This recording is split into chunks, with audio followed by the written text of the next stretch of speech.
Good evening and welcome to the Smart Entrepreneurship Decoded on Transcontinental Times. Over the last 20 odd weeks, we have met a variety of people from various aspects of the startup ecosystem. We have met investors mostly, lawyers, people who run accelerators, people who are contributing from various angles. We have heard their thoughts, their experiences, and their advice as well. Tonight, I have a very special guest. He needs no introduction and is probably more used to taking interviews than getting interviewed himself. I have often spoken about midlife entrepreneurship because I wrote about it extensively in my book on midlife crisis, and I strongly advise people not to take it up unless they are ready for it. But research shows 54% of the midlife entrepreneurs are successful compared to the 10% odd who starts right after college. Why is that? Is it because they're experienced? Is it because they got the right guidance and mentoring? Is it because they have the connections? Is it because people are willing to back them with money? Or they have their own savings? It's very difficult to make out because in the shallow world of social media, where people are trying to see how many characters to read rather than read and build character, it becomes difficult to figure out what's happening. Nobody reads anymore. Everybody is confident. Everybody's life is great on the social media, but everybody seems unhappy and everybody seems to be seeking mentors. And often you see more bloggers and mentors than actual entrepreneurs. But I don't have to struggle with all this tonight because tonight we have a genuine pioneer. Beyond all the hyperbole, beyond all the ludicrous stuff you see on social media, somebody who's actually done the hard yards. Somebody who in 2001 was talking about building communities, was talking about B2B business in media space, which was unheard of. But he surprised us all, especially me, when he went and bought a physical business magazine. Join me in welcoming Dr. Anurag Batra, who's the chairman and editor-in-chief of Business World magazine. Welcome, Anurag. Thank you so much, Nalin. I agree with most part of you, but I just want to ask the viewers, who has more hair, me or Nalin? We are able to hear you clearly. We'll ask you the question at the end of the day. I just asked who has more hair, Nalin or me. But we'll revisit the question at the end. But let me say, I don't agree with one thing you said. People read a lot. I'm in Goa. I'm doing this from I came to speak on well-being. We have a community on well-being called BW Well-being World. And I came to speak on the importance of sleep, which is so underrated in everyday life. We look at walking, diet, nutrition, emotions, but we never look at sleep. So I can tell you that people read. I'm carrying 12 books. I'm carrying 14, 15 magazines. More and more books are being published. More and more books are being written. And while all of us are screenagers, we may not be teenagers anymore, but we do everything on the screen. In spite of that, I don't think the printed word is going anywhere. In fact, it will get even more premium. It will get more and more important because I have this story that anything that is in scarcity has its own value. And I keep saying that the digital experience is a lean forward. I'm talking to you, I'm leaning forward. Whereas reading a magazine, a book, is a lean back experience. And there is space for both lean in and lean back, lean forward and lean back experiences. And I did not buy a magazine, Nalin. Of course, when I bought it, it was just a magazine, but it's a huge brand. I'm not in the business of magazines, websites, events, tomorrow television. I'm in the business of brand and content, like Transcontinental Times. Is it a magazine? Is it a website? It is a video-led blog. It is all of it. We're about the brand and content. So just wanted to add that. No, that's a very interesting perspective, especially the lean forward and lean back. I never thought of it that way. But you make a good point, right? When radio came, they said newspapers will become obsolete. When TV came, they said radio will become obsolete. When internet came, they said everything else will become obsolete. They're all still there. Absolutely. They're all still there. Everybody has carved a niche for themselves and evolved. But talk me through, when the whole world was not yet thinking B2B and not yet thinking marketplaces, you were doing marketplaces. When the whole world is talking about digitizing, digitizing, you 20 years later, you buy a physical brand. How did that thinking evolve? I'll tell you, first of all, Nalin, I started to build Exchange for Media, not to build a media company. I wanted to build an e-commerce platform like Commerce One, Ariba, to build a marketplace in the media. And we tried to attempt that for the first 3.5 years. We started in 2000, we are in 2021. We were possibly ahead of time, right? The industry was not ready. And as you know, a marketplace democratizes access for smaller and medium players, and the bigger players don't like it. We were also young, so it did not happen. We were ahead of time. But on a logical plane, if I think about it, if I had to attempt the marketplace today, it is a perfect time. We all know the value of B2B e-commerce, business to business e-commerce, where content is the glue to build the community. But eventually, you create a marketplace there. So the time is right now. We are also known. Exchange for Media is today a very venerable brand in the media advertising marketing space. We know everybody in the community. We've been there for 21 years, and we've added value to our community. So if we attempted a marketplace, I think now is the time. But we failed.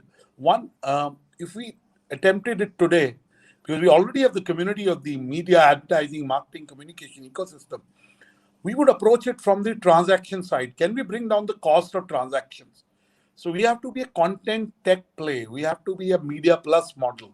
We are not just a traditional media model, which is advertising. Of course, we get advertising. Event sponsorship, of course, we get award entry. So, we're doing all that. And really, we are the industry standard in our industry as far as Exchange for Media is concerned. So clearly, if we were to attempt a B2B e-commerce platform today, we would do it from transaction side, we will do it from fulfillment side, and we will also do market making there, right? And today we have credibility. Today also the market is more open to newer players, open to B2B e-commerce, open to technology. Now, when I acquired Business World, I was acquiring a brand. I acquired it 8 years, it would be 8 years on 26th October, though I signed the contract on 19 September 2013. And from October, November, December 2013, the payroll was mine. And from 1st Jan 2014, I actually acquired a brand. And I want to build marketplaces today. You take hospitality. bwhotelier.com is the number one hospitality editorial product. In the last 6, we launched it on 12.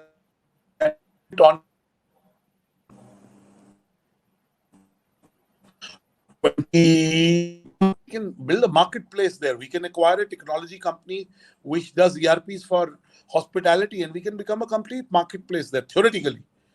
And that's the directions. We have a well-being site which is growing. Now, tomorrow we can become a well-being marketplace, and that's what I'm going to do with all my products, a year from now. So I am in a content tech place where I'm building communities where commerce will happen. I'm not just building content company. I didn't want to say it, but I'm saying it. But it may take me 12 to 18 months to get there. But I'm on that road, and I'm fully confident of being able to build marketplaces that will not only build brands, bring the visibility, build editorial evangelism, but actually create business. And those two businesses will be dealt. There may be some commonalities, but they'll be dealt as two separate businesses which draw on each other, because they are both very different kind of businesses, but both will draw strengths from each other. So there is no dichotomy there.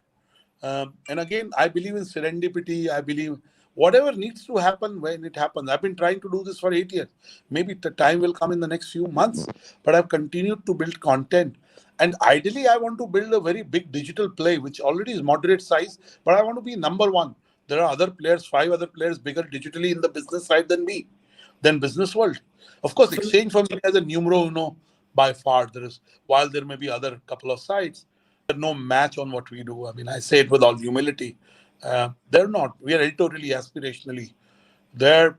We are honest. We are more. So let's, So that's the plan. I just wanted to let you know. That's a really a wonderful plan that you're executing.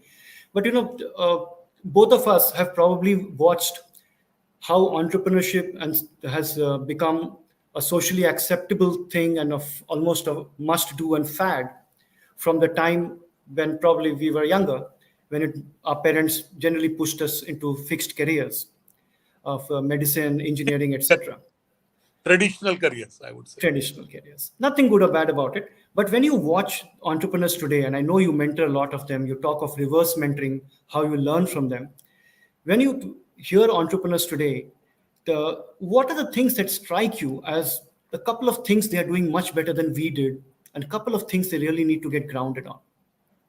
First of all, let me say to you, Mr. Nalin Singh, comparison is the thief of happiness. One should never compare. What? How one should learn.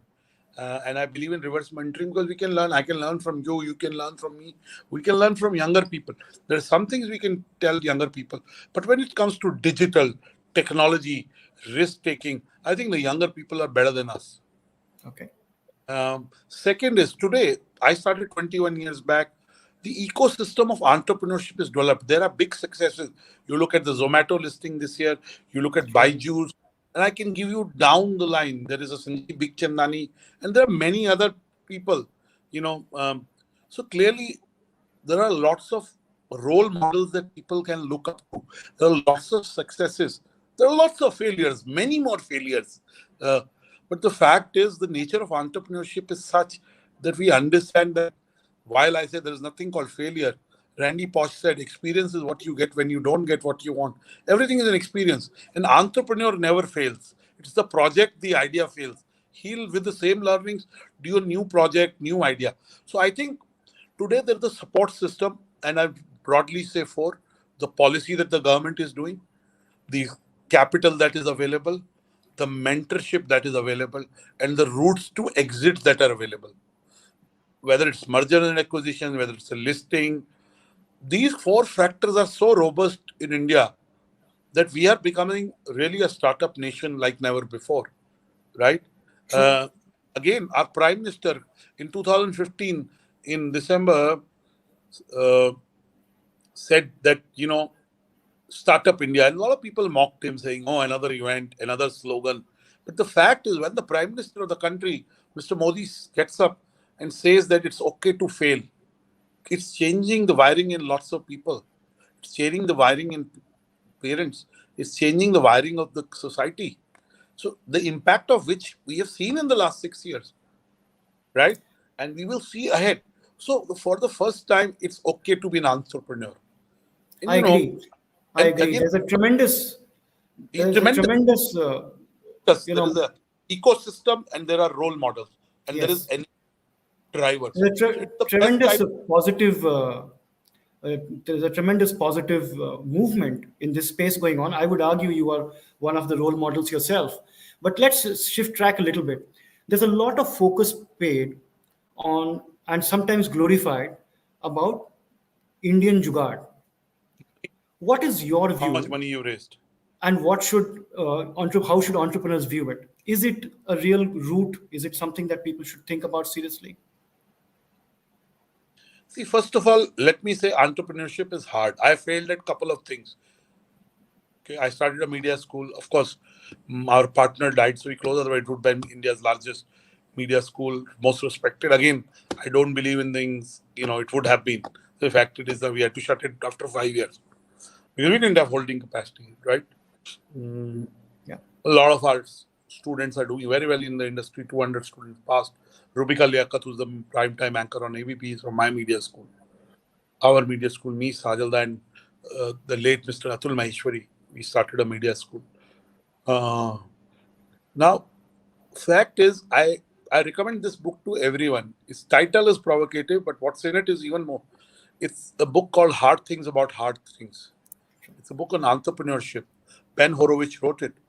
Entrepreneurship is not easy. We should not glamorize entrepreneurship. We don't see the sacrifices people make.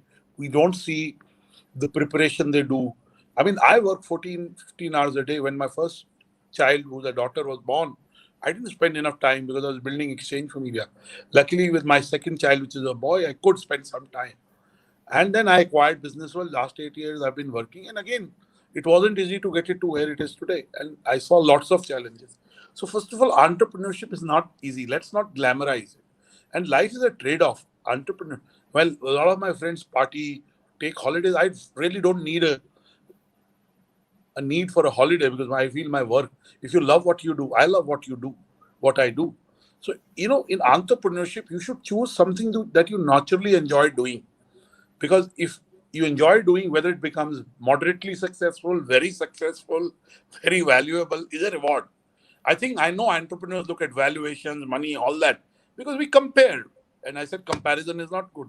And after COVID, we clearly know 5 things. One, less is more. कि कम से हो सकता है. It's not about resources. Second, never say never. ऐसा नहीं होता. Zoom call पे तो कुछ हमें तो जाके मिलना ही पड़ेगा नलिन जी को और उनके साथ. We know that. Third is why is very important. Why not is also very important. Why do you do something? Why do you spend time on anything? What is the value for you? Feeling good is a value. A new market is a value. Money is a. Yeah. Fourth, I just want to say, is everything needs to be a 3C economy, a collaborative, compassionate, contactless. And fourth, very important is that we have to be more worried about the planet, sustainability than ever. So if you can align your journey of entrepreneurship with these thoughts, I think you'll be successful. So I don't think I can give a I entrepreneur. I don't use the word anymore. I use the word serendipitous because serendipitous is a more positive word. So I think I would say if you want to be an entrepreneur, the single biggest quality is the ability to deal with uncertainty, with complexity. I know the last 18 months of COVID have been truly VUCA. An entrepreneur's life is a VUCA life. If you as an individual can deal with uncertainty, you can be an entrepreneur. True. So I have read about you yourself being an accidental entrepreneur, somebody backing you with money very early in life, all that. When you meet entrepreneurs who are seeking funding, and people generally make up their mind in the first few minutes whether they want to meet the person again or not. What is it that attracts you to meet the person again? What do you look for? What turns you on towards that person? I look for see, I've made angel investments. Some of them are doing very well. First is the cultural fit. I keep saying chemistry comes before economy. My father is a professor of chemistry. He's 82. I mean, he was a pro when he was. So chemistry is very important.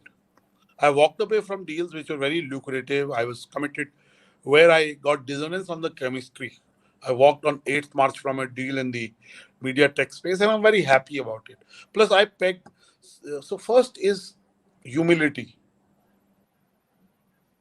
Second is the clarity of thought, why I'm doing what I'm doing. Third is frugality. In an early stage, I know frugality is not the more important thing in the economy where loss, but these companies are in a different scale talking. Fourth is I like people who value me more than my money. Because I can open my Rolodex is such, I can pick up the phone, I can do things. For example, if customers are important in B2B, I can get you customer. Customer money is more valuable than funded money. So anybody, I can help build a brand, then better than. I can open doors for funding and for customers like no one. So anyone who values me, of course, if money has to be put in, so I want discounts. So I value people who are frugal, who have clarity, where my chemistry is right. And of course, the business plan has to make sense. But in a lot of cases, the business plan is very lucrative. But you're right, You don't want to be with a person who will not value you after it's big. It's his company or her company, but at the same time, you're adding value. So when it becomes big, you don't want to be in a place where, and I must tell you, in 2 angel startups, where I'm an angel investor, my relationship with the founders is better than when it started. They will jump if I tell them to. So I met one of them 7 times, once with his father, who was a shareholder in the company. They're in Hyderabad. They flew down to my home 7 times before I said yes. Sometimes, I find this craze for valuation before they create value to be absolutely misplaced. You make very important points, that an investor brings in more than just the money. They bring in their network, they bring in their goodwill, they bring in a lot of knowledge for you to scale. So in companies that you invest, do you participate hands-on, at least at the planning stage? Or I have not invested in too many companies. 4 in total in these years. 4. That's not a lot. It may become a lot as my as my businesses go to another level, I will have the team and the money to be able to make investments. So I haven't done too many, but I've looked at many, and I have lots of friends who take my advice for this, that. So I think what is very important is, I think there is another book I read about Uber scaling, Reid Hoffman. Okay. So capital allows you to scale up very fast. Now, when Zomato listed, a lot of people said, oh, yes, clearly it has value, but look at the valuation. But look at when Amazon listed 20 years back, a lot of people said, oh, Amazon is overvalued. Look at where is Amazon. We really don't know the future. Then investors are not necessarily fools. There is a scarcity premium, there is a trend premium, there is a future premium. So valuations are very important. I agree that in a lot of cases, before the value, the founders have started to look at valuation. But I don't think that is avoidable. You're a founder of a business. I'm sure you look at your valuation. I look at my valuation. It is important because it is a validation of what your value is. And value is what you can get from the market. So who are you and me to comment? The market has given a value. It can mean a little more, little less. But there is some method to the madness. That's what I believe. So whatever we may criticize and also media is glorified. Oh, he raises $800 million, $200 million, $300 million. We don't talk about the revenues. We don't talk about the profitability. That's not the headline that we give. Not So only clearly, that, we don't even talk about actually how much money came out of that. It may possibly be in better some cases. valuation. Yeah, possibly in some cases, you're right. So clearly I think we have to create value, and valuation is a byproduct. That's how I look at it. Uh, and again, you have to create something differentiated. You have to create something unique. You have to be a leader. I mean, Zomato is a category leader. It will get premiums. Now, you and me can argue about whether the valuation, the fact is the market values it. We'll see in 1 year what they do. And I'm sure they have a path to profitability, which you and me may not know. So Anurag, you are, in touch with and you deal with and know deeply a lot of CEOs, entrepreneurs, successful people, etc. Are there a couple of traits that you or habits that you see that these people have that makes them excel? Clearly, first of all, I may sound old-fashioned. Hard work. You at the same time, it's a trade-off. It's the hard work. Second is passion. They're not in it just for money. They believe in an idea. An idea is like a child who's growing up. They want to nurture the child while he or she is growing up.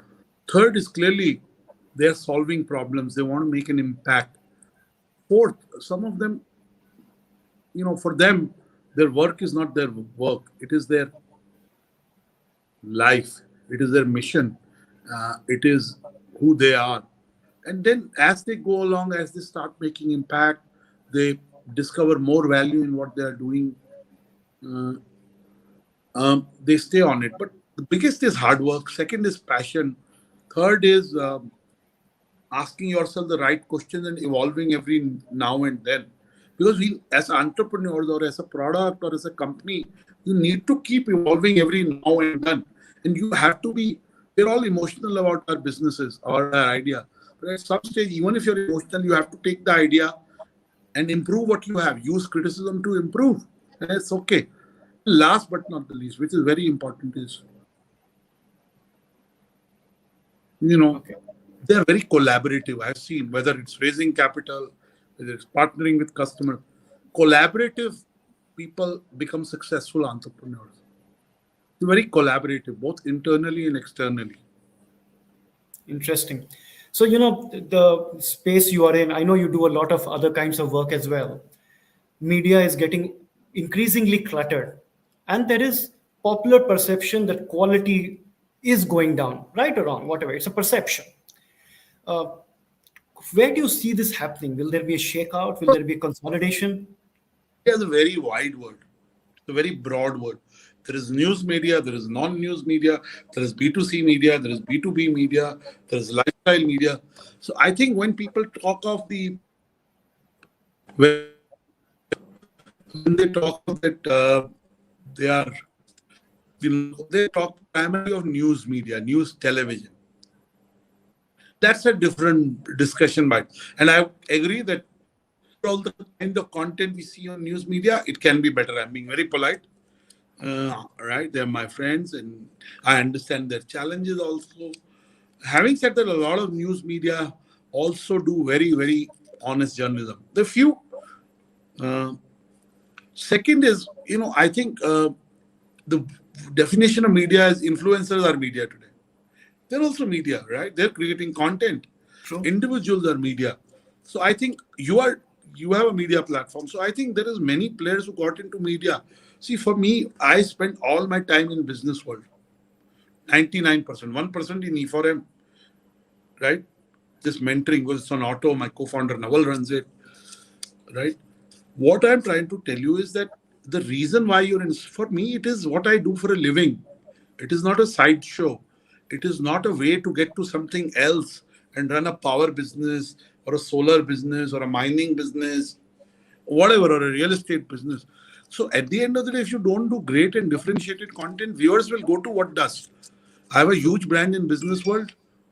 I'm doing what I can do, but can we move to an economy in the media space, content where consumers pay for content? And that's where we will have to raise the quality of content we do. Because they will pay when the content quality is such that it makes a difference to their life daily. Second, it is also presented in a way that makes it engaging.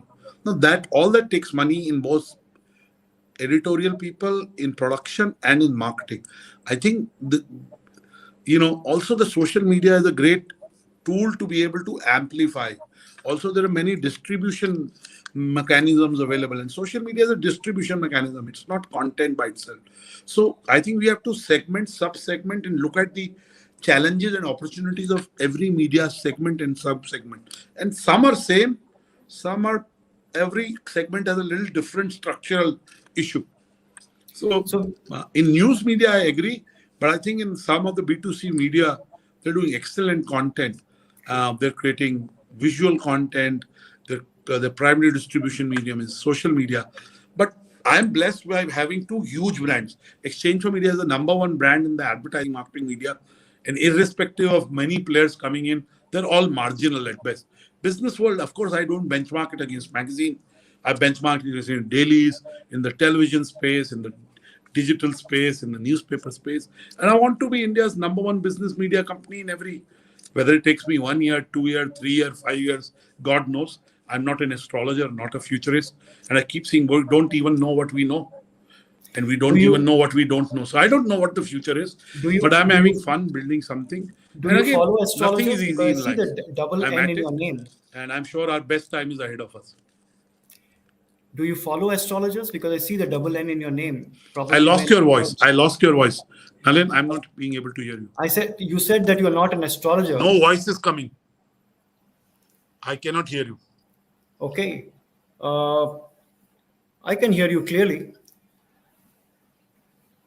There must be some setting issue on your side. Nalin, I'm not being able to hear you. Okay. Maybe if you log back in. This is technology. It works beautifully for most part. But the reason sometimes there is a disruption is I get a call because I'm doing it to my phone because, yes, on my iPad, the connectivity wasn't best. So it could be my end. It could be your end. I have no clue. Okay. So I think we were nearly done with our questions with Dr. Anurag Batra. I'm not able to hear you. So we will close this interview tonight. It was an absolute pleasure. Maybe you can put the question in the chat and I can answer. Yeah. So let's try that. Maybe I'll put it in the chat and ask you. So basically what I want to know. I don't hear what you're saying, but I must say I wish Transcontinental Times and your endeavor to bring all the stakeholders together.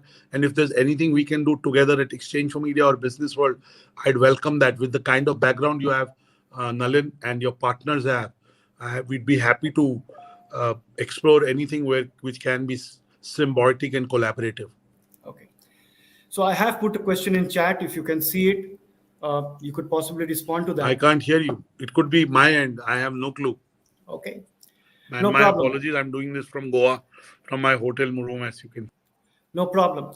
So we'll wrap up. It was a bit of an unfortunate end because Dr. Batra had network issues, but he made some really, really insightful points. real practical insights, things that are based on hard work, based on various other pillars that you need to get right before you enter entrepreneurship, especially about how hard it is. Thank you very much for joining us tonight. We'll be back next week with another guest, and I hope you found this interesting. Do subscribe to our YouTube channel and leave your feedback, which will help us improve and bring content that is more suited to you. Thank you and good night.